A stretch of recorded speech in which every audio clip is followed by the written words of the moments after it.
and answered their email because I did respond to their @reply. Because when they left me a comment on Facebook saying I was the greatest, best-looking, awesome human being of all time, I said, thank you.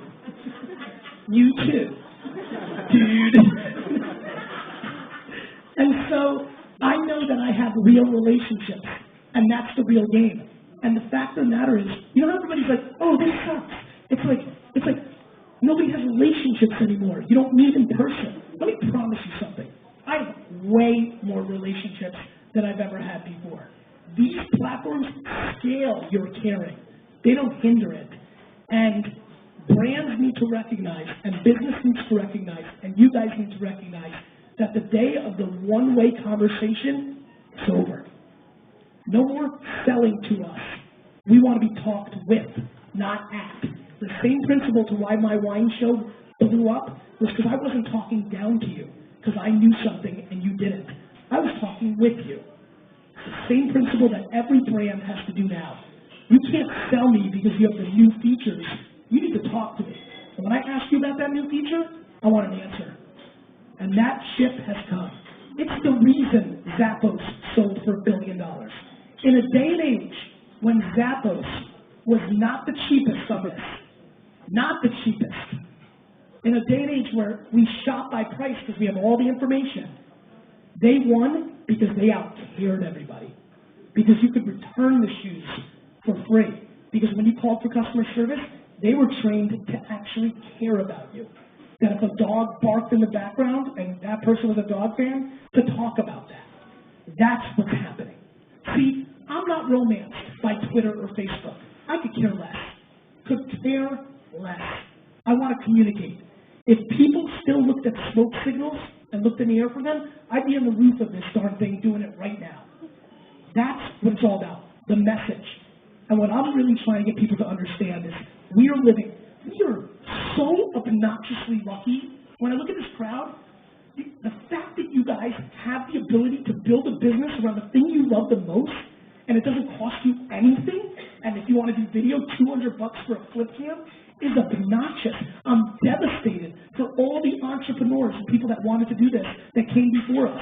They want to come out of their graves right now and punch us all in the face because it's such an amazing opportunity and we're dismissing it because it's unbelievable what's really happening here. To start a small business at no cost is insane.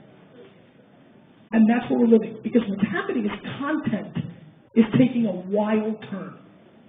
Content's value has never been lower. Content's value is more important than ever. See, this is what I mean by that. Classic supply and demand.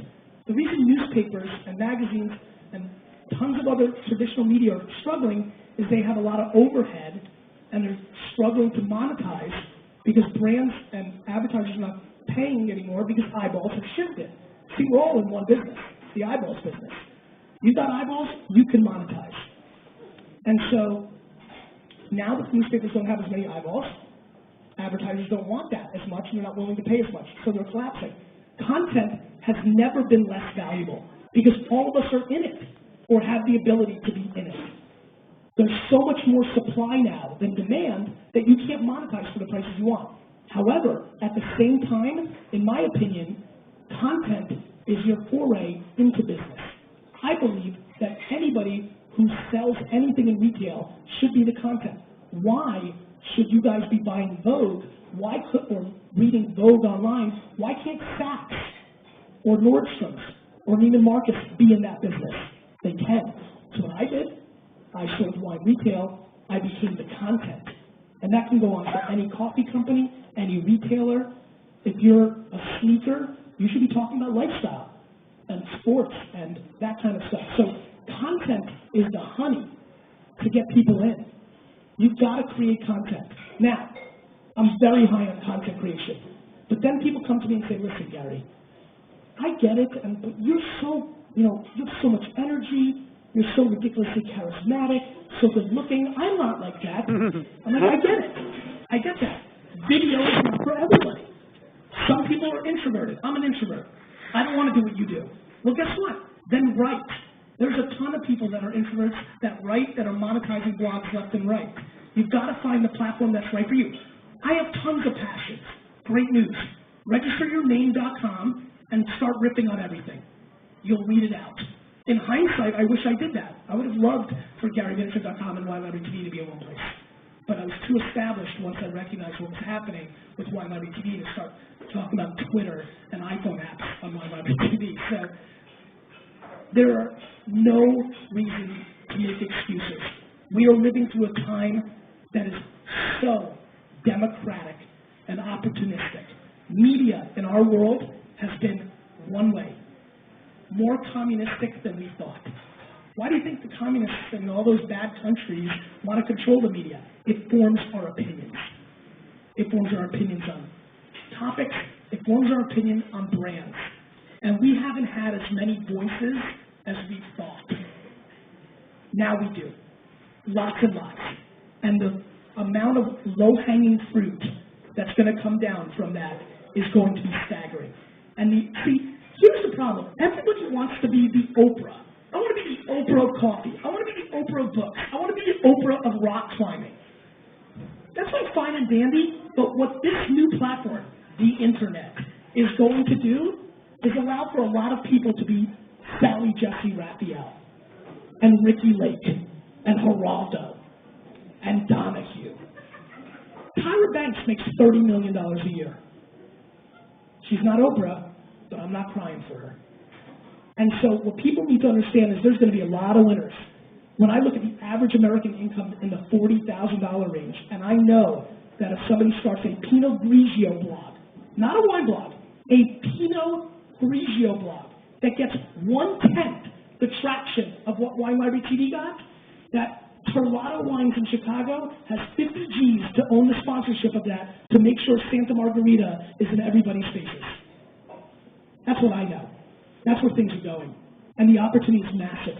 And do I think if you're sitting here and saying, oh, I'll wait 6 more months or a year, I'm not sure, we'll see, and you're the best writer or video person of your subject, do I think you're going to win? I do. I think if you come out in 2 years and do it, you'll win. If you understand how to review coffee and tea better than anybody in the world, you'll win. But it doesn't hurt to be first to market. It doesn't hurt. And so, big shifts. Like a very, very, very, very, very, very, very good friend of mine would say, big opportunity. Big opportunity. And so I think that we are living through the biggest shift in our culture, socially and financially ever. The internet itself is that shift. It's starting to mature. People are starting to build platforms on it. But things are just starting. Cable television. Do you know what happens when cable television collapses? Everything changes. Because that's still the hook. That's still where the eyeballs are. How many of you in this room know what Boxy.tv is? Boxy.com.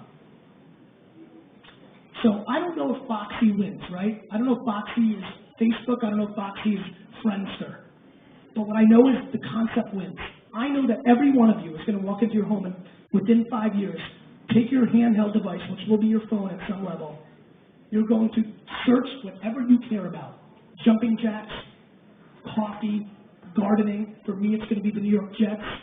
You're going to get results. There's going to be 5 or 6 shows. You can scroll if you want, but it'll be probably sorted by newest. Probably sort by best, highest rating. You're going to hit one button, and it's going to play on your television. When that world comes, the game changes. And that world is coming. It's coming quickly. And 100,000 people a day watch my show. 30 minutes. Those are 100,000 eyeballs that somebody else was monetizing a couple years ago. And I'm one tiny, tiny, tiny speck in the overall game. It's going to happen. It's happening. And it's massively exciting because so many people are going to be able to be dramatically happier. The problem is people struggle to find their passion. The problem is we're soft. We're soft. You know, last October when things started getting tough in the States, all I heard was, oh crap, it's the depression. The depression's coming. It's going to be the depression. There was nobody eating food out of the trash. It's because we're soft, because people want their 60-inch television screen.